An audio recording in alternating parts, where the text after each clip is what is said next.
Why did she come here like this? That was the question that haunted Colonel Sarah Mitchell as the morning sun broke over Fort Henderson. The base was already alive with movement, convoys rolling past, flags snapping, and voices echoing across the asphalt. Soldiers hurried between buildings, unaware that something unusual was about to disrupt their routine. Sarah had served here for 3 years. She knew the rhythms of this place like her own heartbeat, every gate, every patrol, every face that passed through its checkpoints. That familiarity gave her comfort until today. Because this morning, a stranger was sitting at her gate. A woman slumped against the outer fence, her clothes torn and streaked with dust. Her hair, gray, tangled, matted with weeks of neglect, hid most of her face. Beside her sat a weathered plastic bag, the kind that looked like it had been her only home for months. Sarah paused mid-step, the crisp authority of her stride faltering. She'd seen desperate people before, drifters who wandered too close to military installations, seeking food, safety, or maybe just attention. But this woman was different. She wasn't begging. She wasn't talking. She was staring, straight at the gate. There was an intensity in her eyes that didn't fit her appearance, sharp, alert, almost trained. "Ma'am, you can't stay here," Sergeant Rodriguez called from his post, his tone respectful but firm. He was a good soldier, disciplined, polite, but even he seemed uneasy. "This is a restricted area," he continued. "You need to move along." The woman looked up, and for the first time Sarah saw her eyes. Blue, clear, piercing in a way that made Rodriguez's words falter. "I need to speak with General Thompson," the woman said softly. Her voice was rough but calm, too calm. "Tell him Victoria is here. He'll know what that means." Rodriguez blinked, caught between disbelief and duty. "Ma'am, that's not how it works. If you want to contact someone, there's a public affairs. Tell him Victoria is here." That's all she said. Sarah watched the exchange, her instincts sharpening. She couldn't place why, but something about that name, Victoria, made the air feel heavier. Then came the words that stopped her heart. "The Phoenix Protocol needs immediate attention," the woman said, her tone suddenly urgent. "He'll understand." Sarah froze. Phoenix Protocol. Even the sound of those two words sent a chill down her spine. It was an operation so classified that only a handful of people on base were cleared to know it even existed, and she was barely one of them.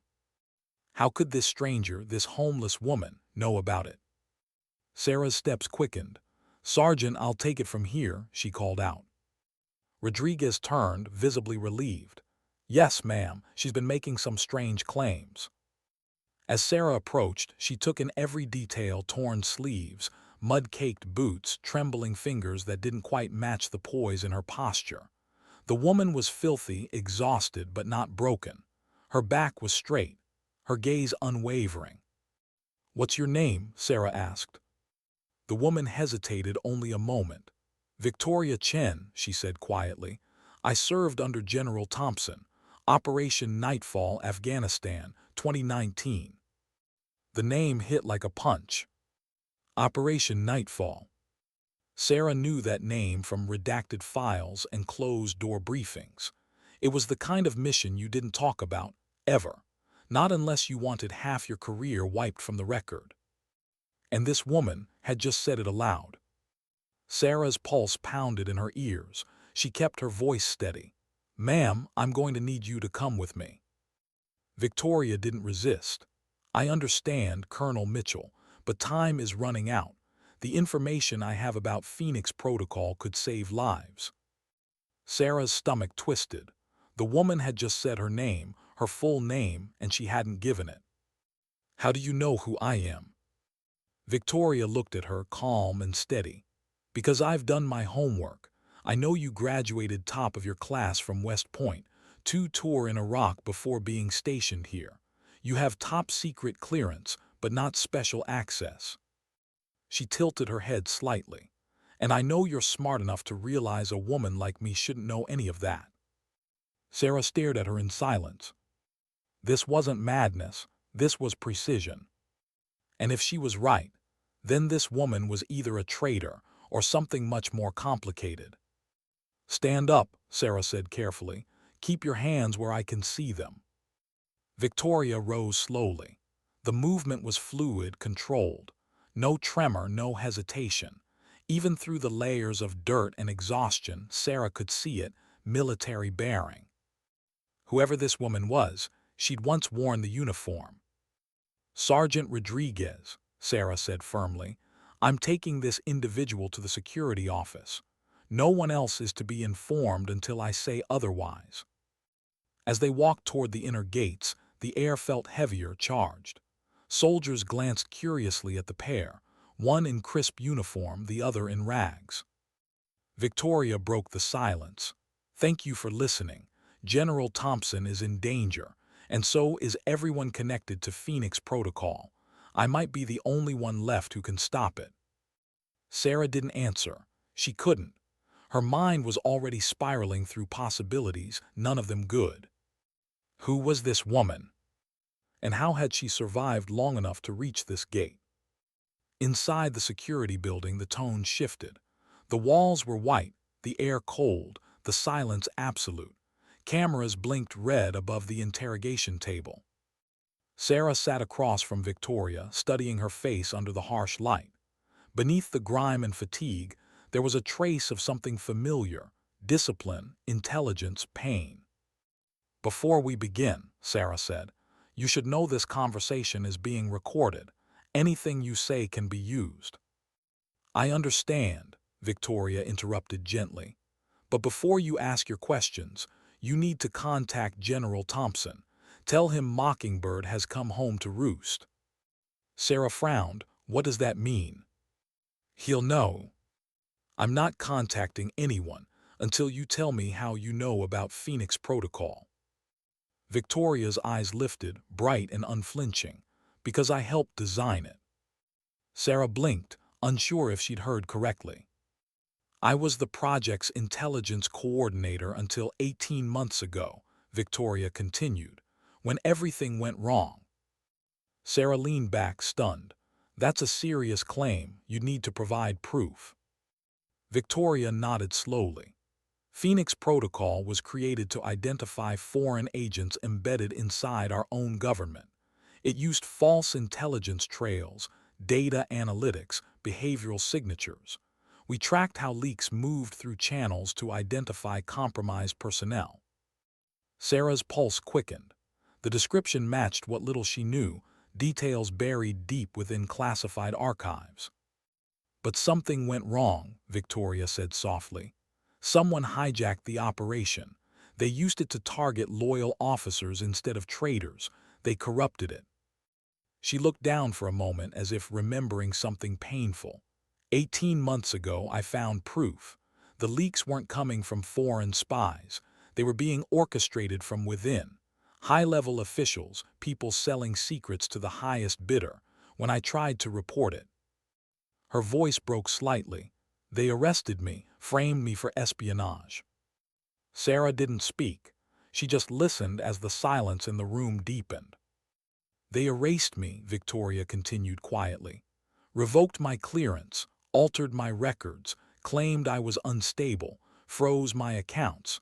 After 6 months, they dropped the charges, no evidence, they said, but by then my life was gone. Why not go through official channels? Sarah asked. Victoria laughed bitterly. What channels? The same ones they controlled. Anyone I contacted was warned I was a disgraced agent. They made sure I had no voice, so I disappeared, learned how to live without an identity, watched, listened. Sarah's eyes fell to the battered plastic bag beside her chair. Victoria reached in and pulled out a small, modified phone, patched with wires and strange hardware. This, she said, setting it gently on the table, contains everything I've gathered: intercepts, financial records, names. Sarah leaned forward cautiously. How did you get this without clearance? I never stopped being an intelligence officer, Victoria replied. "They taught me how to find what others can't. I just turned their methods against them." There was no arrogance in her tone, just quiet, earned conviction. Sarah exhaled slowly. "Why now? Why come here?" "Because they're going to kill General Thompson," Victoria said flatly. "Within 48 hours. I intercepted their communications. The operation is already in motion." The words hung heavy between them. Sarah felt her throat tighten. Thompson wasn't just her commanding officer. He was a mentor, a man she trusted more than most. If this woman was lying, she was dangerous. If she was telling the truth, the danger was even worse. "I need verification," Sarah said finally. "If I'm going to risk my career on your story, I need something concrete." Victoria nodded. "Then test me. Ask me anything about Phoenix Protocol." Sarah hesitated, then asked about specific personnel, access codes, command structures, details no outsider could possibly know. Victoria answered each one, precisely, confidently, without hesitation. With every answer, the air in the room grew colder. Sarah realized this wasn't a delusion, it was truth. And that meant everything was about to change. The woman sitting before her wasn't a beggar. She wasn't a mad intruder. She was a soldier, left behind by the very system she once protected. And she had come back not for revenge, but to save them. Sarah looked down at the device on the table. "If what you're saying is real, this could expose everything." Victoria's gaze didn't waver. "Then you understand why I had to come here, Colonel."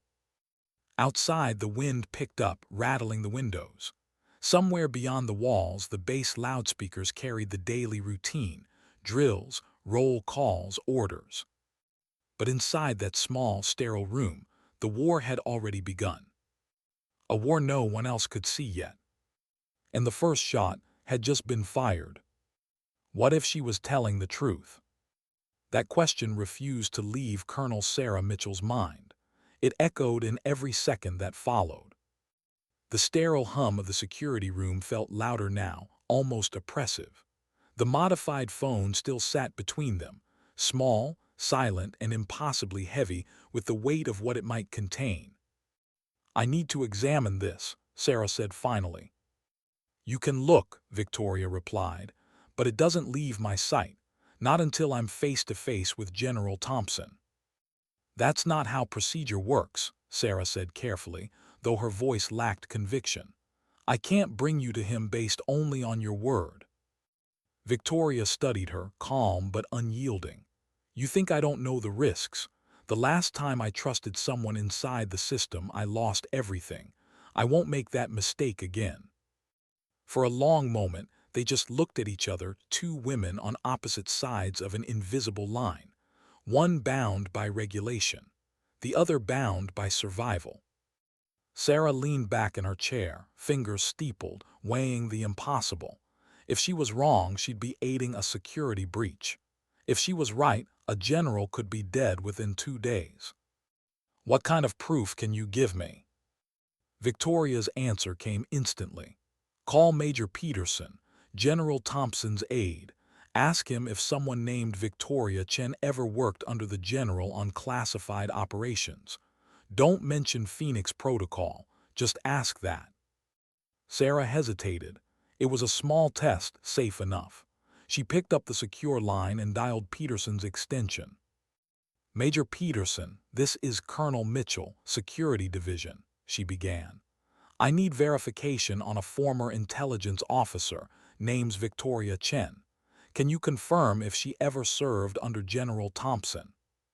There was silence. Then the sound of papers shuffling, keys tapping, a pause that stretched far too long.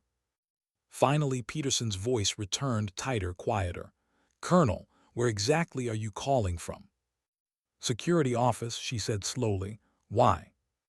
"Escort her to the general's office immediately. And Colonel, this conversation is now classified above your current clearance level. Do not discuss it with anyone else." Then the line went dead. Sarah lowered the phone, pulse pounding. The air in the room felt electric. He wants to see you, she said. Victoria gave a faint, knowing smile. Then he knows what this means. They left the room without another word.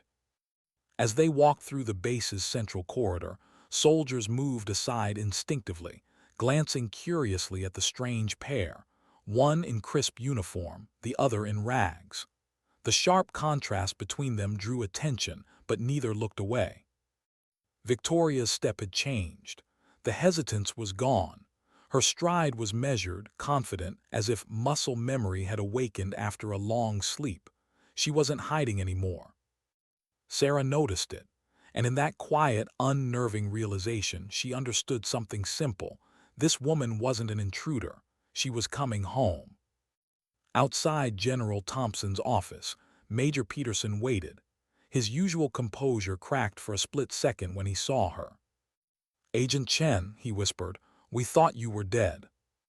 "Reports of my death were greatly exaggerated," she replied with a tired half-smile. "Is he inside?" "He's been in meetings all morning, but he'll see you immediately." Peterson's gaze shifted to Sarah. "Colonel, you'll have to wait here.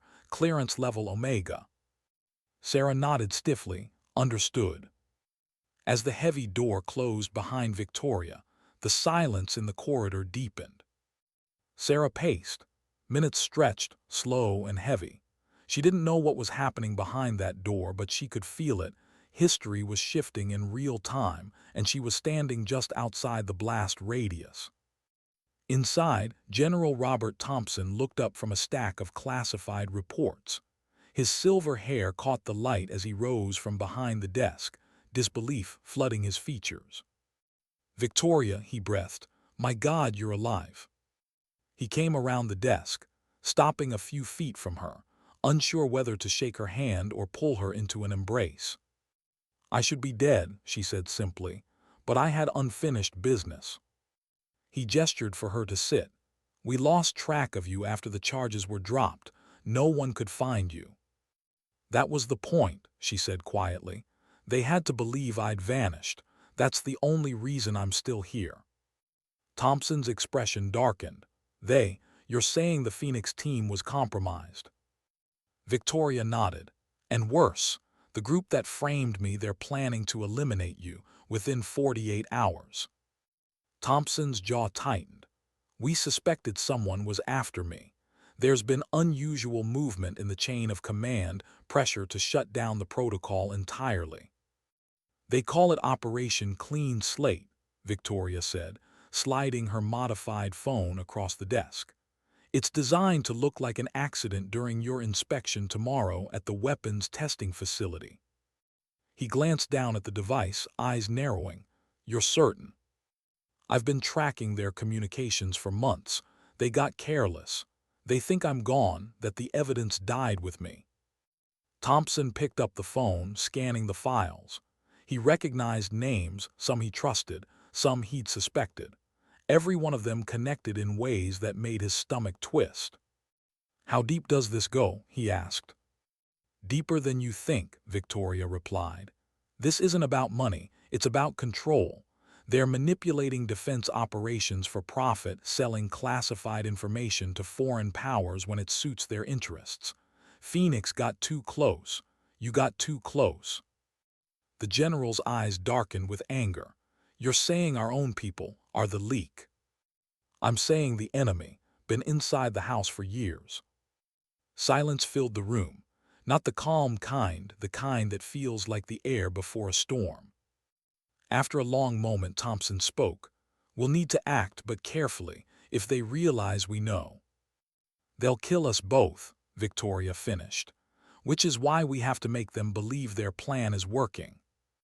"You want to let them try." "I want to let them think they're succeeding," she corrected. "We control the setup, gather proof, and take them down mid-operation. It's the only way to expose the entire network." Thompson studied her face, tired, scarred by months of survival, yet sharp with focus.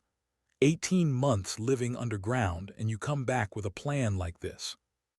"I never stopped working," she said simply. "I built a network, other officers from the old Phoenix unit who still believe in what we were doing. They've been feeding me intel." We're ready. How many? 7 confirmed, possibly more, and Colonel Sarah Mitchell, she added. She can be trusted. Thompson nodded slowly. Mitchell's solid, good instincts. Victoria's lips curved faintly. She's the reason I'm in this room instead of a cell. The general moved to the window, closing the blinds. His reflection stared back at him in the glass, a man burdened by decades of service and secrets. "All right," he said finally, "we do this your way." Victoria reached for her device, pulling up encrypted files. The screen filled with communications intercepts, financial trails, and organizational hierarchies. "The group calls itself the Iron Circle," she said. 5 years, maybe longer. They've placed people inside the Pentagon, the CIA, and several major defense contractors. Every compromised operation leads back to them. Thompson's face hardened as he scrolled through the data. Names he'd shaken hands with, men he'd dined with, allies all exposed as traitors. "And you're sure these records are real?" "I verified them myself, and I've duplicated everything, hidden caches across the country.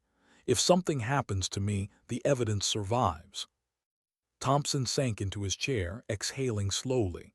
"My God, how many lives did this cost?" "At least 17 confirmed deaths," Victoria said quietly. "Probably more." He rubbed a hand over his face. "So tomorrow's inspection, that's the trigger." "Yes, they've rigged the site. The explosion will look like an equipment malfunction. You'll be in the observation bunker when it happens. Clean, efficient, untraceable." Thompson looked up. "And your plan?" "We let them set it up. We intercept their communications, record everything, and move in at the moment of execution. You survive. We get hard evidence of their intent and coordination." The general's brow furrowed. "You're asking me to walk willingly into an assassination attempt." "I'm asking you to trust the person who once saved your life in Kabul," Victoria said softly. The memory flickered in his eyes, a dusty road, a split-second decision, the sound of gunfire. He nodded once. "Then let's finish what we started." Outside the office, Sarah looked up as the door opened. Victoria stepped out first, her face composed but fierce. "Colonel," she said, "we're moving, you're in." Sarah blinked. "In what?" "The plan," Victoria said simply. "To stop an assassination, and to expose the people who think they can buy and sell loyalty." Sarah hesitated, then nodded. Whatever was happening, it was already far bigger than she'd imagined. The 3 of them, a general, a colonel, and a woman the world had written off as lost, began to move through the corridors with purpose. Every step felt heavier than the last. Tomorrow would decide everything. That night, as Fort Henderson settled into uneasy quiet, Victoria sat alone in the security annex, calibrating her equipment. The low hum of the servers filled the dark. She connected encrypted links, synced channels with her off-site contacts, and uploaded fragments of the Iron Circle data into backup networks. On the desk beside her sat a folded uniform, clean, pressed, untouched. She stared at it for a long time before speaking aloud, as if to no one. "They took everything from me," she whispered, "but they never took who I was." She reached into her pocket, pulling out a small dog tag, scratched, worn from years of friction. Her name barely visible now, VCHEN. For a moment her eyes softened. Then she placed the tag back against her chest, steadying her breath. The base lights dimmed as power cycled for the night shift. Somewhere beyond the walls, soldiers joked, engines roared, and life went on, unaware that the coming dawn would test everything they thought they knew about loyalty, corruption, and survival. Victoria shut down her system, the screen going black. Her reflection looked back at her, older, harder, but still burning with purpose. "They won't see me coming," she murmured. And for the first time in 18 months, she allowed herself a fragile, fleeting thing she hadn't felt in years. Hoping. Why did the testing range feel like the wrong kind of quiet? Morning light fell flat over Range 7, turning concrete and steel into a prize-worn mirror. The inspection convoy rolled up, a line of black, official vehicles that made the civilians in the viewing stands look small and ornamental. General Thompson moved through the checkpoint with practiced ease, a man used to being watched, used to measuring every gesture. But today, everyone who mattered was watching for something nobody could say aloud. Colonel Sarah Mitchell's heartbeat was a metronome she couldn't silence. She sat in the general's vehicle like a coiled wire, fingers resting on the console where her earpiece hummed with the faint breath of secured frequencies. Her training told her how to manage fear. Breathe slow, anchor to the mission, focus on the moment. Her chest tightened anyway. She was anxious, yes, afraid for the life of a man she respected, but she was also determined, a muscle honed by decisions that had no guaranteed right answer. Victoria was in position, someone who had spent the night crawling through the perimeter, calibrating surveillance, planting listening devices disguised as debris, and building a mosaic of eyes in places they wouldn't look. She'd been homeless, and now she was invisible again, but in the way that counted, unseen and lethal in patience. She had told them she would be at Overwatch. She was the quiet point connecting all their scattered moves. They moved through the facade of normalcy. A weapons demonstration was the perfect theater for a murder disguised as an accident, loud, technical, full of witnesses who trusted process. The program for the day read like any other. Introductions, safety briefings, then the main event, an automated missile system demonstration that would, under normal circumstances, fire harmlessly downrange. Today, the briefing paper was a script for a crime. The Iron Circle expected that script to play out exactly as written. Major Harrison greeted them with a practiced smile, clipboard in hand. He was smooth and competent, the kind of officer who closed circuits without anyone noticing. Sarah watched him from the corner of her eye. He moved in the spaces where human error could be manufactured, talking at the right speed, directing attention where it would be least dangerous to him. She felt a prick of disgust. She had always hated deceit masquerading as competence. Lieutenant Colonel Walsh gave the range control nod as if he didn't know the weight of the room. He keyed commands into the console, checked safeties, and listened to the technicians' readouts. In the control room, his voice was measured, professional, the voice of someone who made machines obey at the push of a button. He could also make machines betray people if he wanted. That detail settled like ash in Sarah's mouth.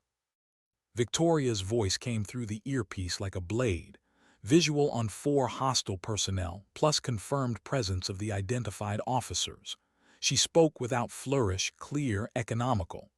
Overwatch had eyes from the perimeter fence, the maintenance sheds, and a feeding camera tucked into an old floodlight. The conspirators had thought of everything. They had not thought about the stubbornness of the people they'd hurt. That was their failing. The weapon system itself was an ugly, efficient thing, an automated missile launcher with redundant safeties and a fail-safe sequencing system. It looked built to save lives. It had been repurposed to take one. The observational bunker sat in a position that, with a misalignment, could make the furniture in it into shrapnel. That's the thing about corruption. It uses existing affordances of systems to cause harm, to mask intent behind routine. Sarah hated that. She hated it in a way that made her fingers itch to act. The demonstration began. Technicians moved through checklist choreography. There was the nervous little cough of a junior officer, the casual clack of boots on metal, and the canned voice announcing, for effect, the sequence of the firing. General Thompson watched like a man satisfied with process, yet always measuring the room for error. He had allowed himself that small moment of confidence because he believed he'd earned it, because he trusted the people he'd worked with. Trust felt vulnerable now. Victoria's feed updated. Hostile team leader is moving toward emergency exit, preparing to evacuate before the explosion. Confirmed sabotage of safety systems. The missile is planned to detonate in the observation bunker. 20 seconds. Sarah's mouth went dry. 20 seconds is a time for decisions. 20 seconds can save a life or end one. She felt the weight of the earpiece against her skin, heard Victoria's small calm, and in that thin slice of time, she made a choice. She could wait for the trap to spring, allow their net to close with full evidence and risk the general. Or she could act, abort the sequence now, breach the operation, trap the perpetrators mid-movement, and risk losing the unambiguous proof they had worked so hard to gather. She pushed the right lever. It was a small mechanical thing under the console, a protocol she'd been briefed on for emergency override, but she had never used it in a real crisis. She hit it with a hand that trembled. The abort command cut through the system like a shouted word. Alarms blared. Lights flashed. The missile launcher stuttered and powered down, arms of machinery locking into neutral positions.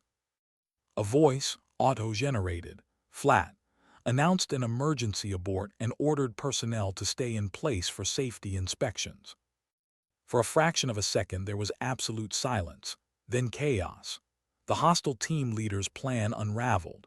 Men who had started to move toward an escape route froze, caught between instinct and surprise. The conspirators' timing had been precise. The abort had thrown them off balance. Security teams, already repositioned by Victoria's meticulous choreography, began to move like predators closing the circle. Walsh's voice came through the intercom, clipped by panic and fury. Technical malfunction in the safety systems. Stand by while we resolve the issue. His mask quivered. It sounded like blame being manufactured in real time. Major Harrison's smile fell away. He looked suddenly exposed, a man whose script was being rewritten. Within 10 seconds, the perimeter sealed. The hostile operatives who had prepared to flee found themselves boxed by units they hadn't expected. Army MPs, off-duty Phoenix agents integrated into Victoria's plan, and civilians cleverly woven into positions of authority for the moment. Movement shifted from the conspirators' advantage to theirs. The men who had thought they'd scripted a death were trapped in their own scene. Victoria's voice was steady. I have audio and video of conspirator communication, Walsh admitting intent, Harrison coordinating logistics, Stevens on the ground crew confirming we've got the observation bunker targeted. We're live recording. Secure teams should move in now. The room, the bunker, the concrete, all of it hummed with the sound of containment. General Thompson snapped into command like a man who had spent 40 years learning how to be steady in storms. Lock down all exits. Detain those with connections to the vendor contracts. Secure the control room. I want every communication logged and preserved. His voice was iron. He did not hide his anger behind authority. He made it a weapon. Walsh tried to use his position, to command from the control room, but the feed had already been forked. Victoria had planted repeaters that streamed directly to their encrypted net. She'd anticipated the attempt to cover tracks. The conspirators didn't realize those repeaters might be set to broadcast to a dozen loyal ears. Every lie they spoke was a confession recorded in crystal clarity. Security teams moved in with a kind of quiet violence that made Sarah's chest hurt.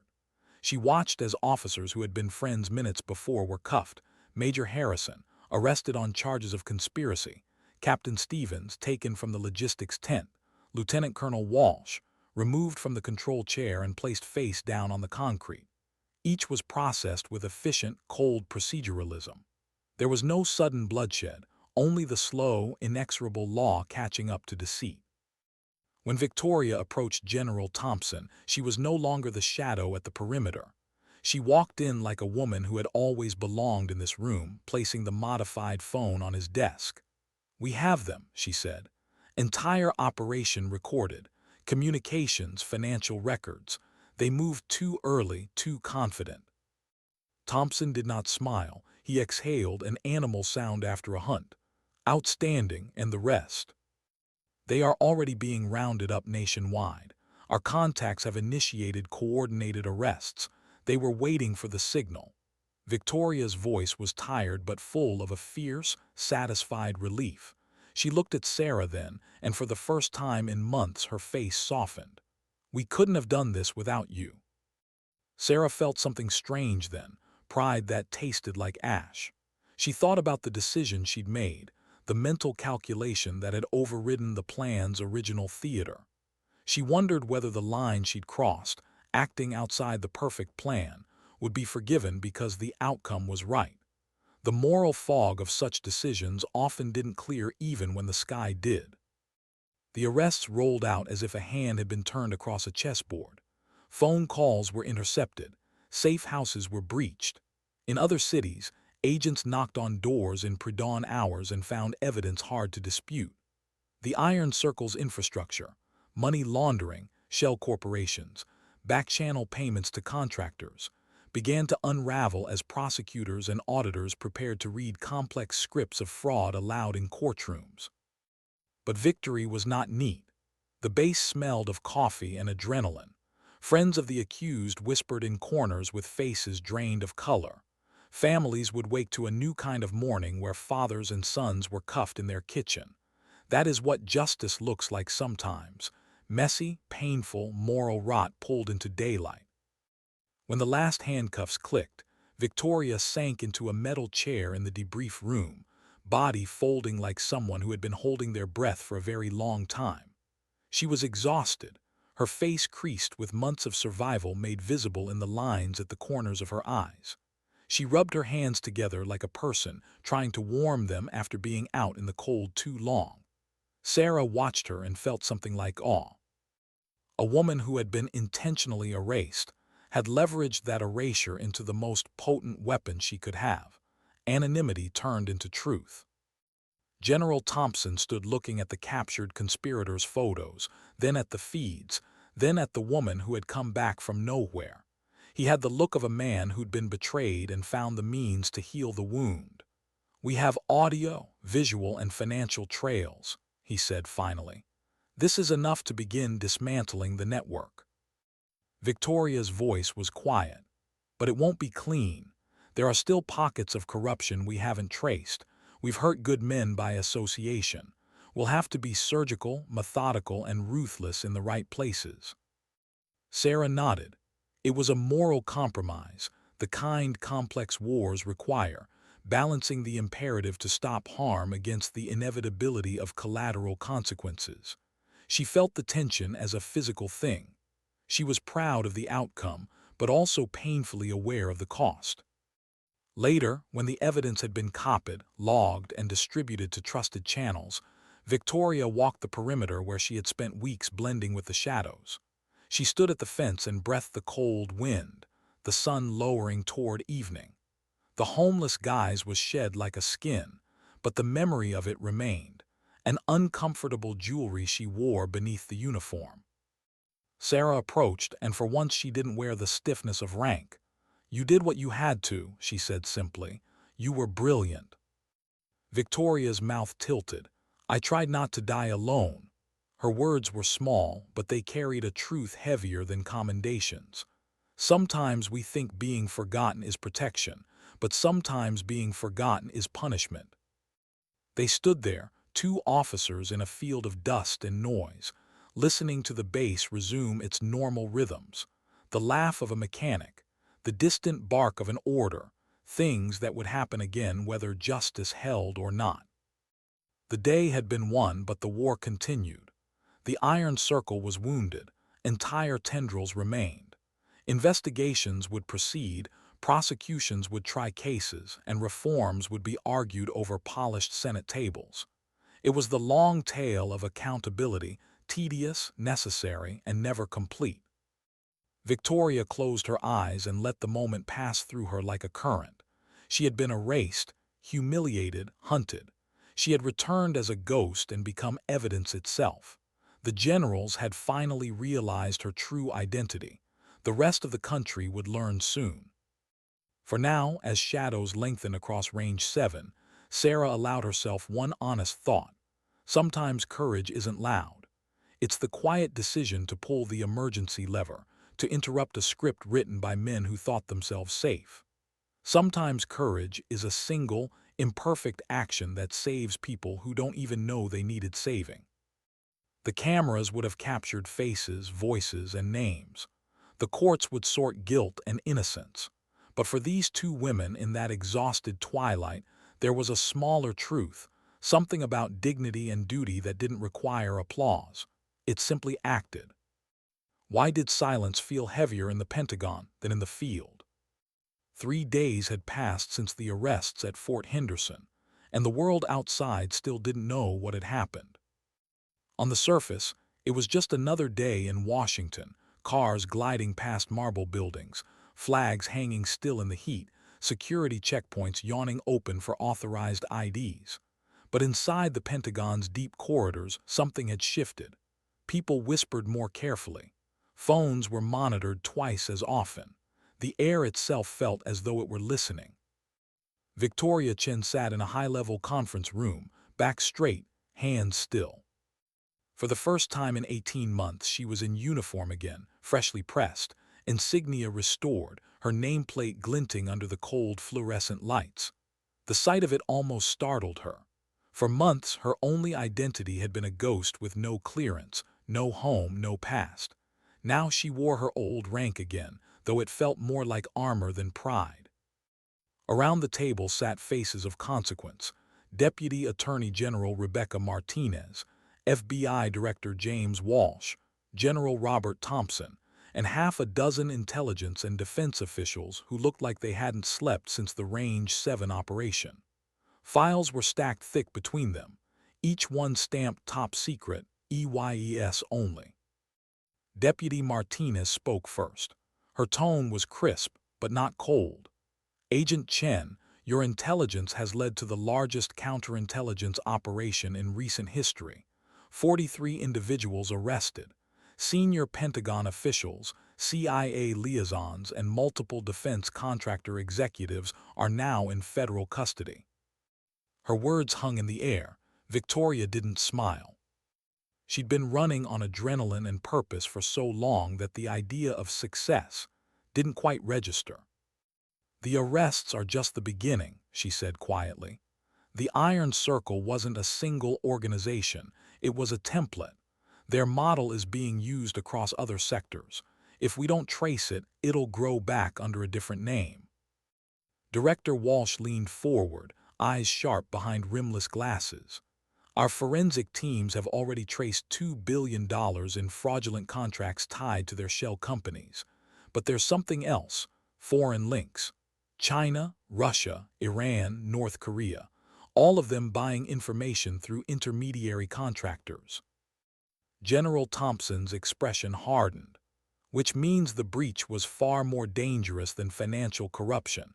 It's a national security compromise. Victoria nodded. Every major operation from the past 5 years may have been exposed in some capacity. They didn't just sell data, they shaped policy. The word struck like a blade drawn slow, shaped policy. It meant soldiers had died in wars extended for profit. It meant intelligence had been leaked not by enemies, but by colleagues in suits. Deputy Martinez scribbled notes as Victoria projected a web of connections onto the central screen. Each node represented a name, a corporation, a government liaison. The lines between them were veins of betrayal. This is just defense, Victoria continued. But we're already seeing similar structures in energy, healthcare, infrastructure. They're all using the same techniques: layered shell corporations, cross-sector investments, and campaign contributions to shield influence. It's systemic. Silence. For a moment, all anyone could hear was the hum of the ventilation system. Then Director Walsh said what everyone else was thinking. You're suggesting this goes beyond defense. I'm not suggesting, Victoria said calmly. I'm telling you. The general's chair creaked as he leaned back, jaw tight. He had seen insurgencies collapse and empires fracture, but the idea that the rot had spread this deeply into the system he'd sworn to protect, that was harder to face than any battlefield. Martinez began packing. This investigation could take years. We'll need interagency cooperation, oversight, international coordination. No, Victoria interrupted softly. We'll need isolation. Every head turned toward her. They still have people in positions of power, she said. If we move through normal channels, we'll tip them off. They'll vanish before the subpoenas even hit. Walsh crossed his arms. You're saying we go dark again? Yes, we build a new task force, independent, compartmentalized, trusted agents only. We start small, surgical, invisible. The room fell into the rhythm of debate, logistics, authorization, jurisdiction. But Victoria barely heard it. She was watching General Thompson. He didn't interrupt. Didn't need to. He was letting her lead the same way he used to during field operations, trusting her instincts because they'd both learned the cost of ignoring them. When the noise settled, Martinez turned to Victoria. Would you be willing to lead this task force? The question landed like a weight. After everything, the hiding, the hunger, the fear of shadows, she was being asked to step back into the system that had buried her. She hesitated. If I do this, she said slowly, the task force must remain completely isolated from existing intelligence channels. No cross-reporting, no shared oversight. Every operation must be cleared through only two people, you and General Thompson. Martinez nodded. Done. Director Walsh's tone softened. You'll have full access to FBI technical resources, but we'll keep your team off record. Code name. Victoria thought for a long second, then, Mockingbird. Thompson smiled faintly. Seems fitting.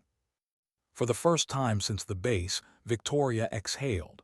Not relief, just the release of breath she didn't know she'd been holding.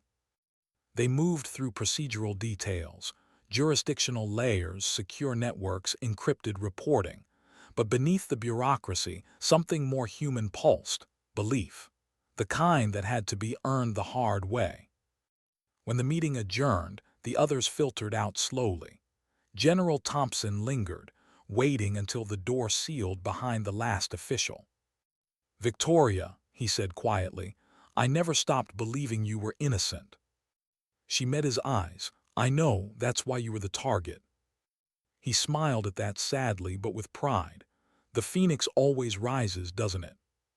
She almost smiled, sometimes from the ashes, sometimes from the street. He gestured to the uniform she wore. How does it feel? Strange, she admitted, like wearing someone else's life. You earned it back. Maybe, she said softly, but I don't think you ever really earned something like that. You just fight for it every day. He nodded slowly. That's enough. As they left the conference room, the hallway outside was quiet except for the echo of their steps. The walls were lined with portraits of men and women who had served before them, leaders who had faced wars, scandals, and betrayals. Victoria glanced at them as she passed. Every face seemed to ask the same silent question. What would you do with the truth once you found it? That night she worked late in a temporary office assigned to her. No windows, no flag, just concrete and silence. She spread the iron circle data across the desk, maps, flowcharts, financial ledgers, and began sorting, categorizing, connecting threads. Each revelation came with its own small grief. Every number, every name represented someone who'd chosen greed over duty. In the middle of the night, she stopped and stared at the photo of a young soldier pinned to the edge of her board, Private Daniels. He died in an accidental convoy explosion 18 months earlier. Victoria had discovered that the Iron Circle's manipulated logistics had rerouted faulty equipment to his unit. She remembered his mother's voice on the phone, crying, thanking her for looking into it, not knowing that her son's death was part of a calculated ledger entry. Victoria swallowed hard and whispered to no one, I won't let them rewrite what you were. By dawn, her eyes were red, but the wall before her had transformed into a battlefield map, a digital war fought with information, money, and silence. When General Thompson visited her office later that morning, he found her surrounded by data like a soldier surrounded by weaponry. You haven't slept, he observed. Sleep doesn't win wars, she replied without looking up. He studied her for a long moment. You know, once this starts, there's no going back. There wasn't any going back the moment they made me disappear. He nodded, then we moved forward. She turned toward him, her voice steady. You realize, sir, that some of these names go higher than either of us can reach. Then we climb, he said simply. The simplicity of the answer cut through her fatigue. That was why he'd survived decades of service. He believed in climbing. Hours later, she stood again at the Pentagon's courtyard window, watching uniformed officers move across the plaza below. They looked small from this height, tiny, orderly pieces in a vast machine. She remembered what it had felt like to have nothing. No name, no access, no place to stand. And she remembered how much clearer the world had looked from that perspective. Maybe, she thought, the only way to fix the system was from the outside. But now she was back inside. And this time, she had to play the game better than those who'd corrupted it.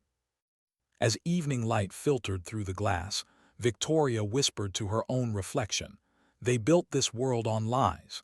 Let's see what happens when we make the truth contagious." Her reflection didn't answer, but in the silence of the Pentagon, the walls seemed to listen.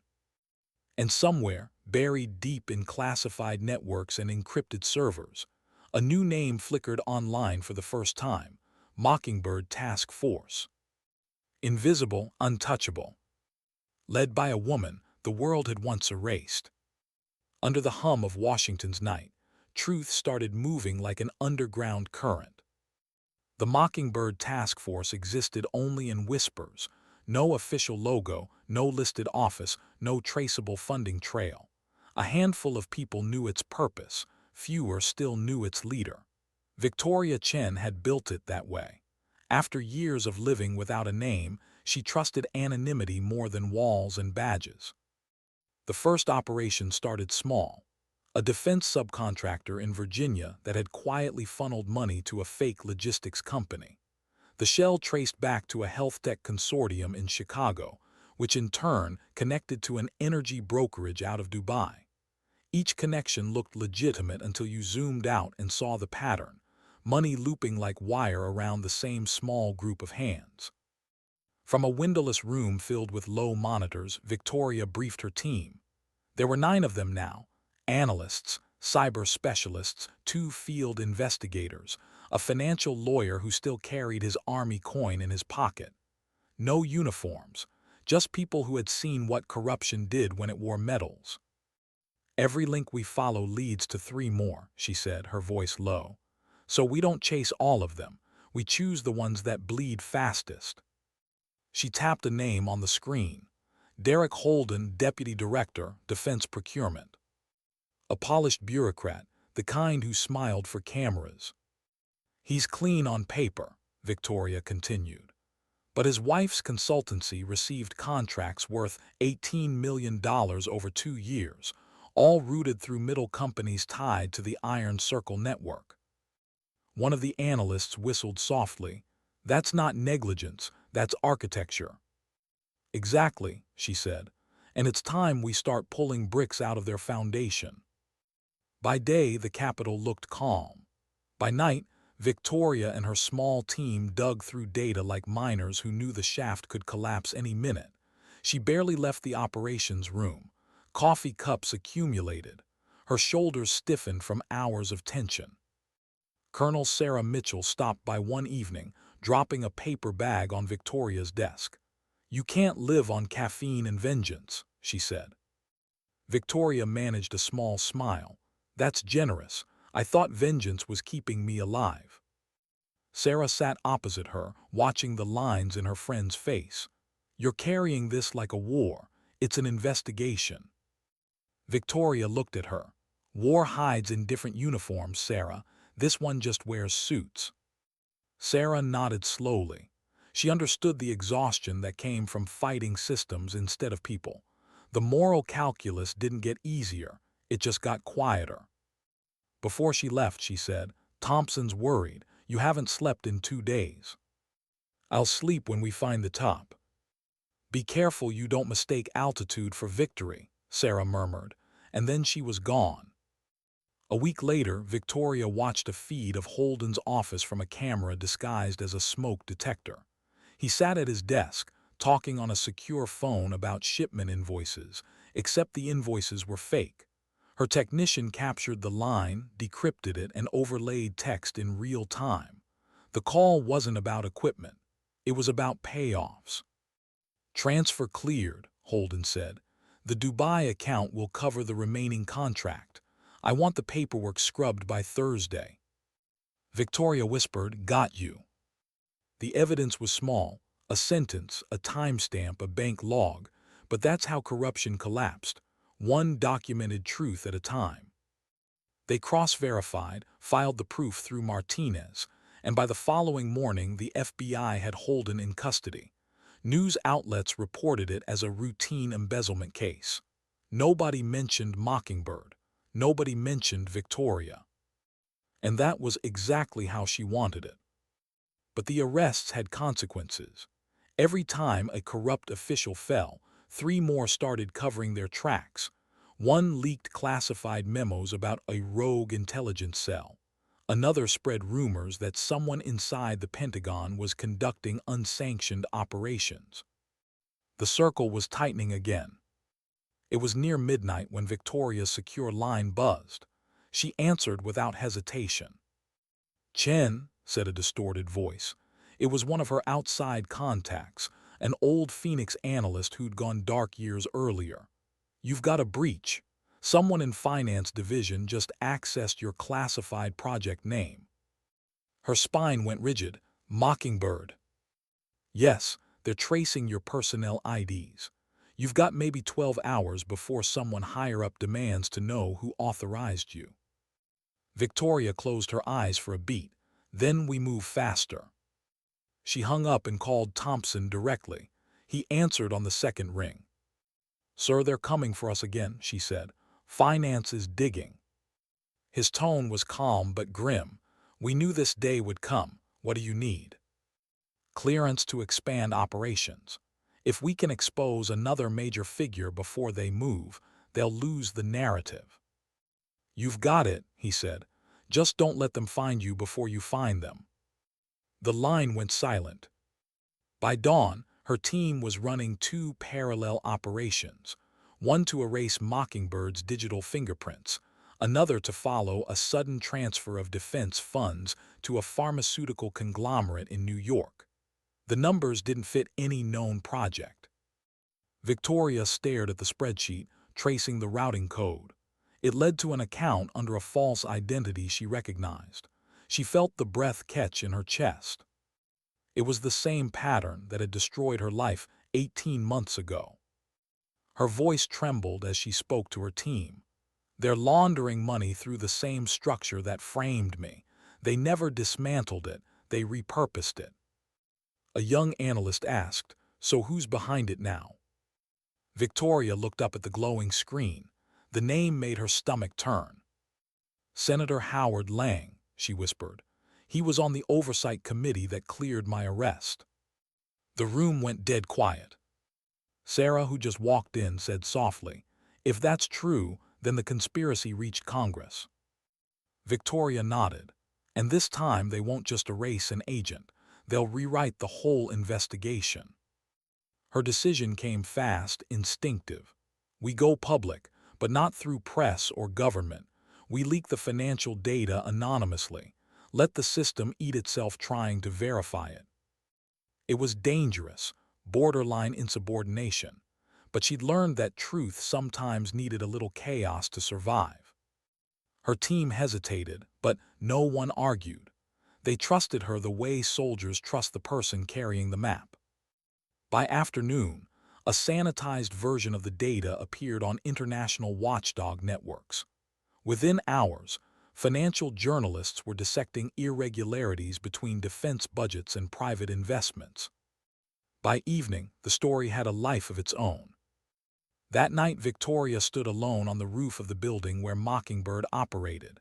The city glowed below, monuments, streets, the slow rotation of aircraft lights. Wind tugged at her uniform. She felt the familiar ache in her chest, victory laced with fear. Sarah joined her quietly. "You know they'll come for you now. You've made yourself visible again." "I know," Victoria said, But invisibility isn't freedom, it's exile. Sarah looked at her, eyes tired but proud. You could have walked away, started over. Victoria shook her head. You don't start over from something like this, you finish it. Below them, news vans were already gathering near the Capitol, lights blinking like nervous stars. Sometimes, she said softly, the only way to clean a wound is to cut it open. Sarah didn't reply. There was nothing left to say. 2 days later, the headlines were everywhere. Senator Linked 2 Defense Fraud Probe. Hearings were being scheduled. Congressional aides scrambled to distance themselves. Victoria watched from a corner of the operations room, expression unreadable. For every truth revealed, new distortions appeared. Politicians claimed political motives. Pundits called her a myth. The same system she tried to save was already twisting her existence into narrative. General Thompson visited that evening. He set a folder on her desk. They're calling for an internal inquiry about you. She met his gaze. Of course they are. They want me to hand over your task force data. Will you? He didn't answer right away. Then, no, not yet. He paused at the door. You've stirred something that doesn't sleep easily. Are you ready for what happens next? Victoria looked at the monitors, the names, the faces, the endless loops of evidence. She thought of every soldier who died because of greed disguised as duty. I stopped being ready a long time ago, she said. Now I'm just willing. The general nodded once and left. Alone again, Victoria looked out at the city. The air was thick with rain. In the glass reflection, she could see both versions of herself, the erased woman and the resurrected officer, and realized they were the same person. Truth had a cost, it always did, but she had learned something vital during her months without a name. When everything is stripped away, what remains isn't status or clearance, it's purpose. And hers wasn't finished yet. The wind rattled the windows. She whispered to the storm, let them come. Then she turned back to the light of the screens, her battlefield, and began again. Why did the city feel colder the moment the truth came out? Washington was never silent. Even at midnight, its hum persisted, the static of ambition, secrets, and survival woven into the air. But tonight, the hum had a sharpness to it, a nervous energy that told Victoria Chen the storm she'd unleashed was finally landing. She sat in the Mockingbird operations room, pale light from dozens of screens painting her face. Reports scrolled like veins of electricity. Financial seizures, subpoenas, media inquiries, foreign intelligence chatter. The world was reacting, too fast, too loud. Her team was exhausted, eyes sunken but alert. Nobody left anymore. They took turns napping in corners. Every hour another headline broke, another leak surfaced, another official denied involvement. The system was convulsing under its own infection. And in the chaos, Victoria saw it, a pattern she'd feared from the start. Pause the feed, she ordered. Zoom in on the last batch of transfers. A tech analyst obeyed. Numbers magnified on the wall screen. Covert transactions between military accounts and humanitarian NGOs in Africa. Those are clean, one agent said. We checked them twice. They were clean, Victoria replied. Now they're moving money again, same shell structure, new signatures. Someone's rebuilding the network. Silence dropped like a curtain. Sarah Mitchell rubbed her temples. We cut off the head, and now the body's growing another one. No, Victoria said quietly. This isn't a reaction, it's a contingency. They planned for this. She turned toward her team. They expected us to expose them. They knew how long it would take. They used us to clean their trail. Her words hit like a gut punch. The moral clarity that had carried them through sleepless nights began to fracture. They hadn't dismantled the machine. They'd triggered its evolution. Sarah's voice was low. So everything we've done, Victoria finished for her, was part of their reset. The realization sat heavy in the room. Months of work, risk, and sacrifice, and still the infection had survived. But Victoria didn't break. She stared at the data, jaw tight, pulse steady. Then we start again, but this time we go off-grid. Off-grid, the analyst repeated. We're already invisible. Not enough, she said. They're tracing us through oversight systems. We erase every digital footprint, servers, IDs, communications. From this moment, Mockingbird doesn't exist. Not on paper, not in code. Sarah looked at her sharply. That means we'll have no legal protection if something happens. It already happened, Victoria said, cutting her off. We just didn't notice until now. By dawn, the servers were gone. Drives wiped, backups burned, encrypted data buried in untraceable fragments across ghost networks. Mockingbird vanished like it had never been born. In its place, Victoria created something smaller, 3 field units working under no centralized system. Only she and Sarah knew the full map. It was dangerous, unsanctioned, and absolutely necessary. They called it Echo. The Echo teams hunted ghosts, financial trails, anonymous donors, data engineers who had helped the Iron Circle rebuild under new banners. One trail led to Zurich, another to Singapore, and the third, unexpectedly, to a private security firm in Nevada. That one felt wrong, too close to home. Victoria flew there herself. The Nevada desert was endless beige and silence. Heat shimmered above the tarmac as her rented SUV pulled into an unmarked facility carved between dry ridges. The guards were ex-military, disciplined, quiet, expensive. She flashed credentials that no longer technically existed. The guards scanned them anyway and waved her through.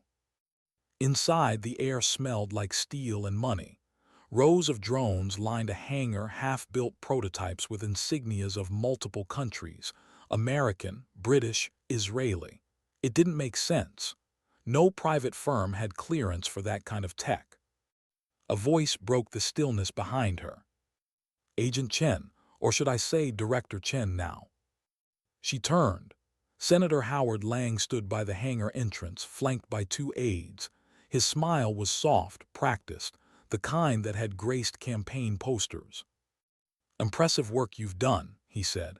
"Exposing corruption, rallying the public. You've made quite a name for yourself again." Victoria's pulse slowed to something deliberate. "Funny, you tried to erase that name." He chuckled. "Politics, my dear. Survival, you know how it is." She stepped closer, eyes narrowing. "You're laundering defense R&D through civilian shells. You think nobody would notice because it's split across jurisdictions." Lang's expression didn't flicker. "You're bright, as always, but you've misunderstood. The world's changing faster than your ideals can keep up. Private power is the only thing keeping the machine running now. The government can't protect itself anymore." "That's not protection," she said. "That's control." He took a slow breath. "You can't stop it. The infrastructure is already global. You'll cut one limb, another grows. That's how evolution works." Her hand twitched near her concealed earpiece. "You built the new Iron Circle." Lang smiled faintly. "No, Agent Chen, I perfected it." For a long moment, neither spoke. Only the low hum of machines filled the hangar. Then he said softly, "You're not my enemy, Victoria. You're my proof of concept.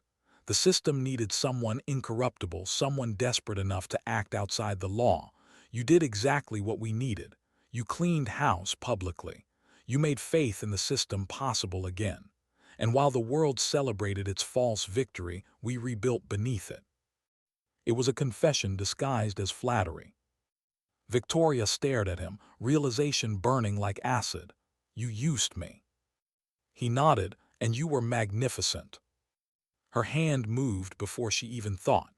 The small recording device embedded in her lapel clicked silently. "You think you'll get away with this," she said. "I already have," he replied. "You've made me untouchable. Any attempt to expose this now will be dismissed as paranoia by the very media you empowered. You made truth noisy, Agent Chen, and people stop listening when truth becomes noise. For a moment, Victoria felt something she hadn't in months, real fear. Not for herself, but for the idea of truth itself. She turned and walked away. Lang didn't stop her. He didn't need to. He knew she couldn't touch him yet. That night, she met Sarah in a motel on the outskirts of Las Vegas. Sarah's eyes widened as Victoria played the recording. Lang's voice filled the room, calm, calculated, damning. "He admitted everything," Sarah whispered. "This is it, Vic. This is enough to bury him." Victoria shook her head. "No, if we release it now, it dies under the noise. He's right. We made truth look like hysteria." "So what do we do?"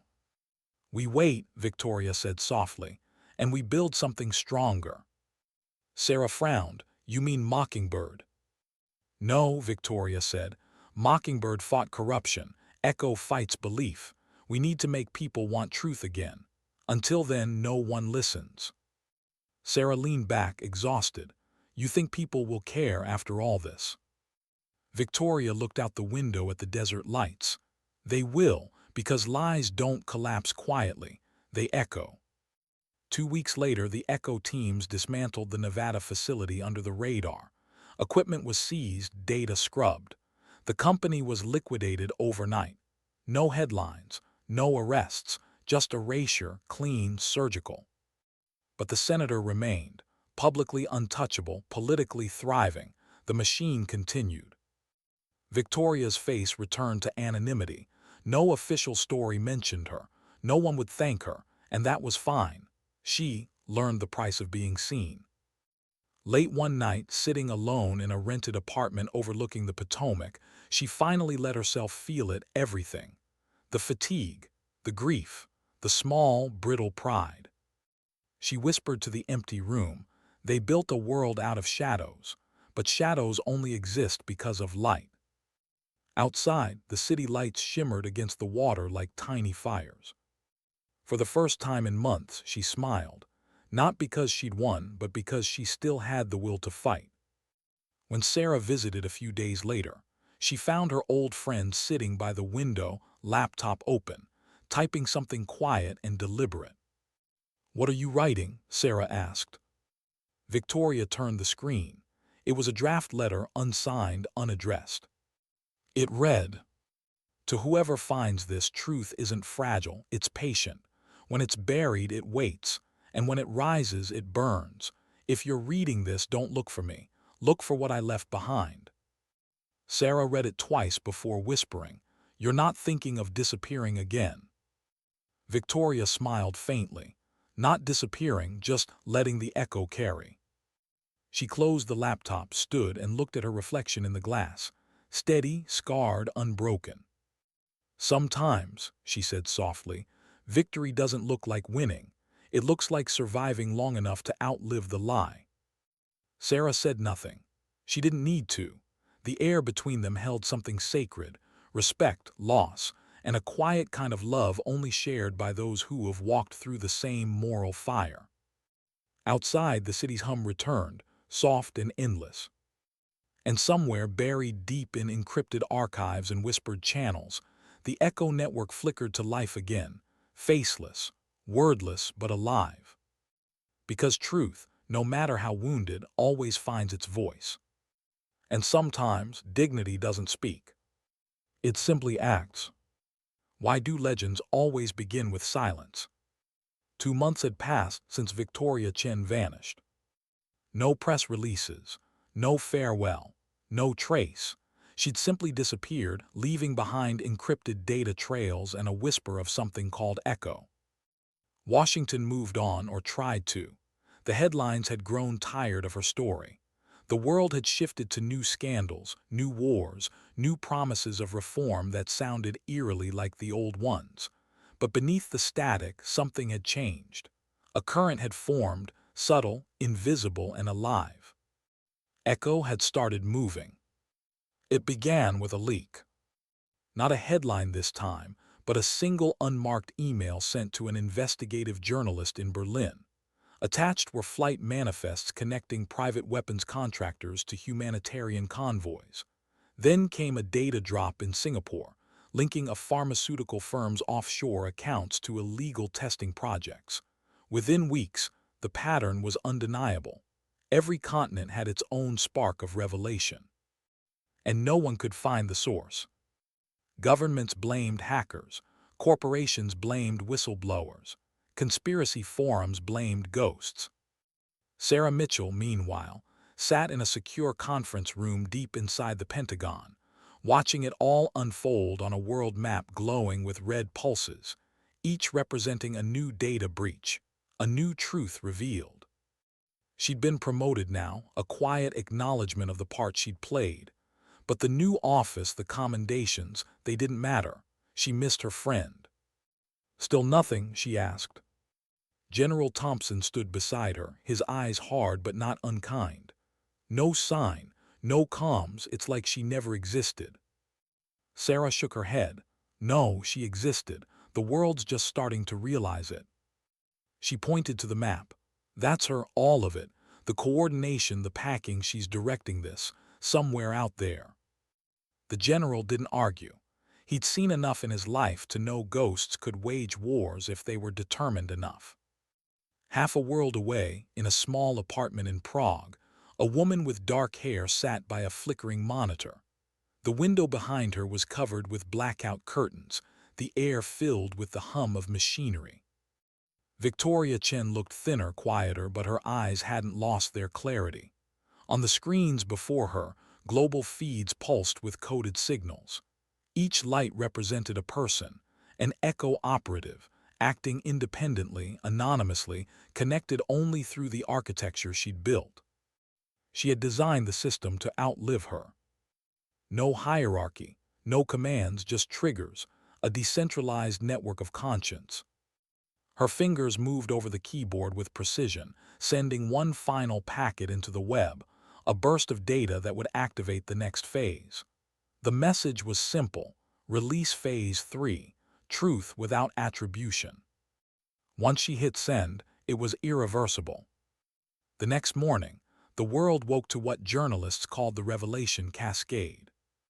Thousands of documents appeared across independent media outlets simultaneously, evidence of financial manipulation, political cover-ups, military misdirection, and corporate fraud spanning decades. None of it could be traced. None of it could be stopped. Governments scrambled to contain the panic. Stock markets crashed. Resignations followed like falling dominoes. For the first time in modern history, no one could deny how deep the corruption went, or how carefully it had been hidden. Some called it treason, others called it justice. Most didn't know what to believe. And through it all, the name Echo began to appear, not as an organization, but as a myth. Whoever they were, they'd done what no one else dared, told the truth without asking permission. In Washington, Sarah watched the chaos unfold. Her phone buzzed constantly, calls from Senate aides, from journalists, from frightened colleagues asking for reassurance she couldn't give. By noon, she was in the Situation Room, facing a panel of officials demanding answers. "Colonel Mitchell," one of them said sharply, "these leaks threaten national stability. We need to know who's responsible." She looked at them, calm but defiant. "Maybe you should be asking who's responsible for what the leaks showed." The room erupted in argument, but Sarah didn't flinch. She knew that somewhere Victoria was watching. When the shouting died down, General Thompson raised a hand. "If this is Echo," he said quietly, "then it's not a foreign threat. It's our conscience waking up." That silenced even the loudest voices. Night came. Sarah walked the length of the Lincoln Memorial, the marble echoing beneath her boots. The reflecting pools shimmered in the dark, and she remembered what Victoria once said: shadows only exist because of light.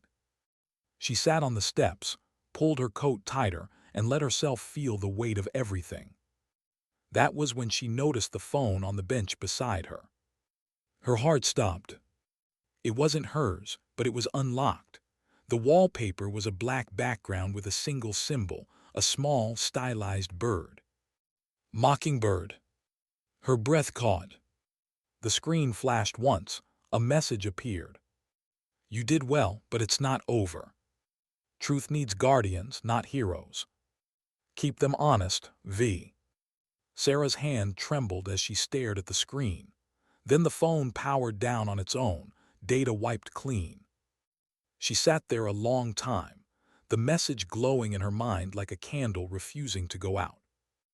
Days later, a journalist in London released a final set of files, a compilation of encrypted memos signed only with the initials, VC. Each contained transcripts, evidence, and one last message written in clear, measured words.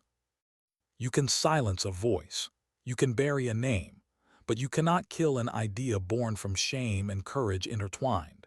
When truth learns to walk without faces, power loses its grip. The memo spread everywhere. Some believed it was real, others dismissed it as fabricated, but it didn't matter. It had already done its work. People started asking questions, not just about the corruption, but about themselves. Whom did they trust?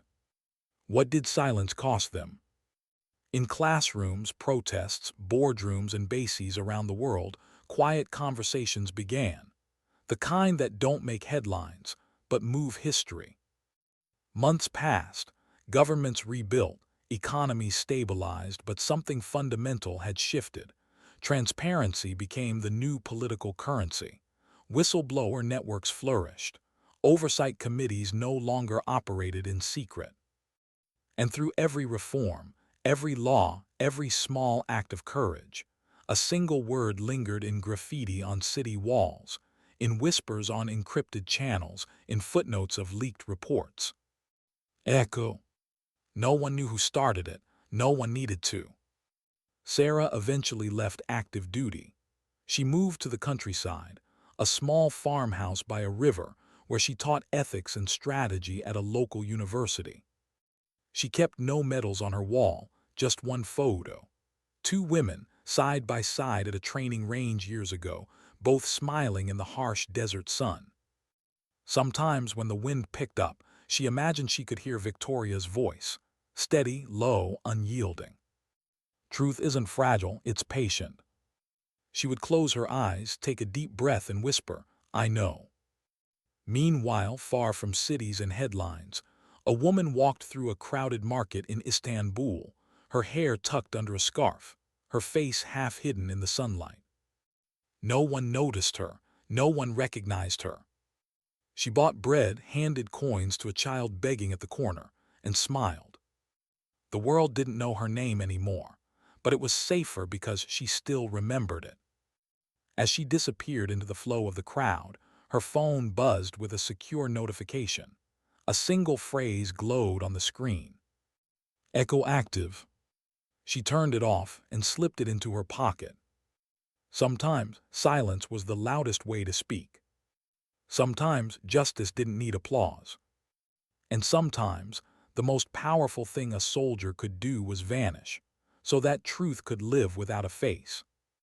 When night fell and the lights of the market flickered out one by one, Victoria Chen stood on a rooftop overlooking the city. Wind tugged at her coat, and she let herself breathe. Her mission was never about vengeance. It was about balance, about teaching a world drunk on power that humility still mattered. Somewhere below, a radio played a soft song. The lyrics drifted upward, faint but clear. Every echo starts with a sound. Victoria smiled, closed her eyes, and whispered into the wind. Then let this be mine. The world didn't hear her words. But somewhere in countless servers, offices, and hearts, her echo carried on. Because truth, once awakened, never dies quietly. Part 7, 1610 words. Would you like me to now write Part 8, the grand cinematic ending, where years later, Victoria's legacy reshapes global power, Sarah faces a final test of conscience, and the story closes with a haunting, emotional reflection on what it truly means to win in a world built on secrets? You said. 8. ChatGPT said. Why do legends fade before they're understood? Years had passed since the revelation cascade. Governments had fallen, rebuilt, and fallen again. The world had adapted to living with exposed truths, learning, perhaps reluctantly, that transparency was not peace but a form of permanent war. Every leak became a weapon. Every secret was a battlefield. And yet somewhere in that chaos, humanity had changed. It began quietly. Laws written in the ashes of outrage gave journalists protection they'd never had. Anonymous networks flourished, not for gossip or scandal, but for accountability. Small nations that once bowed to corporate power started refusing contracts. Soldiers refused orders that stank of politics. Somewhere in that noise, Victoria Chen's name had become a myth. Some called her a traitor. Others called her a prophet. Most called her nothing at all because myths only matter until their work is done.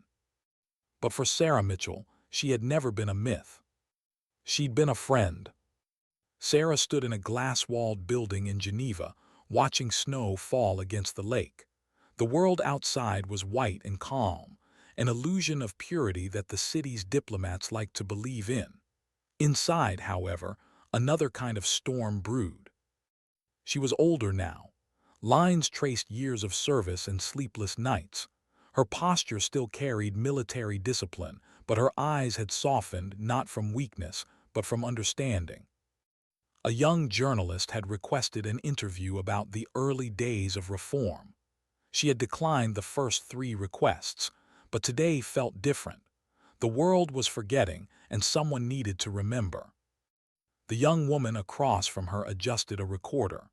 "Colonel Mitchell, thank you for agreeing to speak. I'm doing a retrospective on the Echo leaks, how they reshaped global ethics. Some say it was the most significant moral awakening of our century." Sarah smiled faintly. Awakening's a nice word, but waking up isn't the same as staying awake. The journalist hesitated, unsure if that was permission to continue. "You served with Victoria Chen, correct?" Sarah looked out at the snow, silent for a moment. "Serve isn't the right word.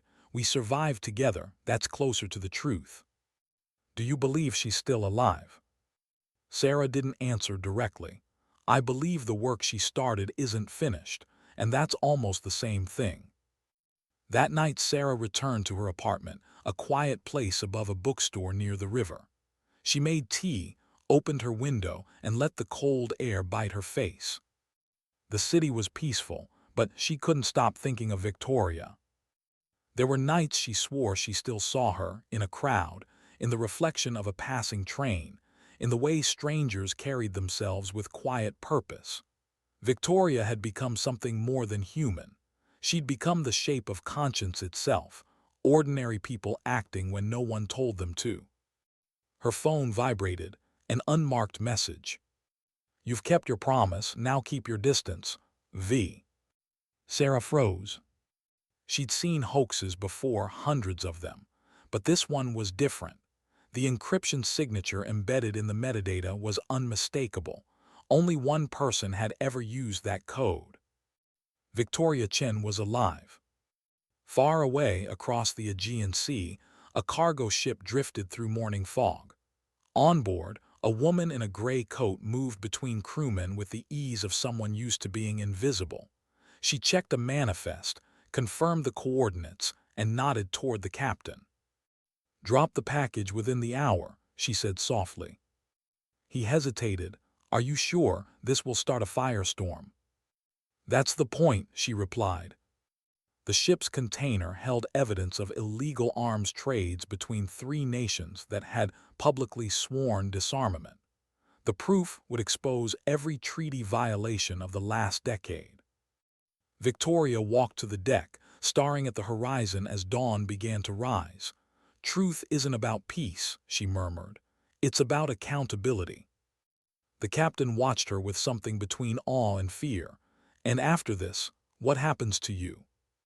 She smiled faintly. "People forget the messenger, they remember the message. That's how it should be." By nightfall, the new leak had ignited another wave of political collapse. Treaties shattered. World leaders resigned. But this time, no one blamed the chaos. They'd learned chaos meant cleansing. Sarah watched from her apartment, news broadcasts flickering across the room. Her hands trembled as she realized what Victoria had done. It was the same strategy as before, one final cleansing act before she disappeared again. She whispered, "How many times can one person save a world that doesn't want to be saved?" The question hung in the room like a prayer unanswered. Weeks passed. The Geneva summit convened, a desperate attempt to reforge global unity. Sarah was there, representing the ethics commission she'd helped build. The air buzzed with tension. Nations accused each other of manipulation, sabotage, hypocrisy. Halfway through the summit, a digital interruption seized the main display. Every screen flickered black, then filled with static. Then came a voice, calm, familiar. "This is not war, this is reckoning." For years, power has hidden behind patriotism, money behind faith, control behind security. But truth has no allegiance, and justice doesn't wait for permission. The entire hall went silent. You called us criminals, maybe we are. But corruption was the greater crime and silence the greater sin. What you see collapsing isn't civilization, it's illusion. Gasps rippled through the room. Sarah's hands gripped the edge of the table. She knew that voice. "We will not speak again. The work is yours now. Remember this, freedom is not what you're given. It's what you choose to defend when no one's watching." The screens went dark. No trace remained, no signal, no origin. Only silence. In the weeks that followed, the message spread like wildfire. Entire nations began adopting eco-transparency laws. Schools added ethics training to military academies. For the first time in history, whistleblowers were honored, not hunted. But Sarah couldn't rest. That voice haunted her. One evening, she drove to the countryside, to the old farmhouse where she and Victoria had once planned their operations. It had long been abandoned, its walls peeling, its yard overgrown. She entered quietly, dust swirling in her flashlight beam. On the kitchen table lay a single object, a sealed envelope. Her name was written on it in sharp, clean handwriting. With trembling fingers, she opened it. Inside was a small note and a USB drive. The note read, "If you're reading this, I'm gone, but Echo isn't. The files on this drive contain every seed of corruption we never exposed. Give them to whoever has the courage to act next. Don't look for me. I've done my part. V." Sarah pressed the note to her chest and closed her eyes. She didn't cry. She just stood there, feeling the enormity of what her friend had left behind, a legacy too heavy for one person to carry, but too sacred to abandon. She whispered into the empty house, "You didn't vanish, Vic. You just became the silence we all needed to hear." Years later, when Sarah was old and her hair had turned silver, she often walked by the same river where she used to meet Victoria. Sometimes she thought about everything they'd seen, the betrayals, the sacrifices, the quiet victories no one would ever know about. And sometimes she wondered whether it had been worth it. Then she'd see the world around her cleaner, not perfect, but trying, and she'd think, maybe that's enough. One evening, as the sun fell low, she saw a young woman sitting by the water, typing on a small laptop. The screen glowed with code, familiar, rhythmic, purposeful. Sarah smiled. "What are you working on?" The girl looked up, eyes bright with conviction. "Something called resonance. It's a decentralized system to track corruption without borders." Sarah's heart lifted. "You made that yourself?" The girl grinned. "No, I found the framework online. It was uploaded years ago by someone named VC." For a long moment, Sarah couldn't speak. Then she said softly, "Keep going, don't stop." The girl nodded. "That's the plan." As Sarah turned to leave, she looked back one last time at a new generation building from the ruins, unafraid to challenge power, unafraid to seek truth. She whispered to the wind, "You did it, Vic. You made truth permanent." That night, as the stars shimmered above the quiet city, a message pulsed unseen through hidden networks, encrypted and anonymous. Echo status ended. Mission achieved. Successor program, resonance active. Somewhere in the digital dark, an unseen hand confirmed the signal, then shut down. No name, no trace. Only silence, and the enduring hum of something new being born. Because truth, once awakened, doesn't fade, it evolves. And sometimes, the greatest victories are the ones that don't belong to anyone at all.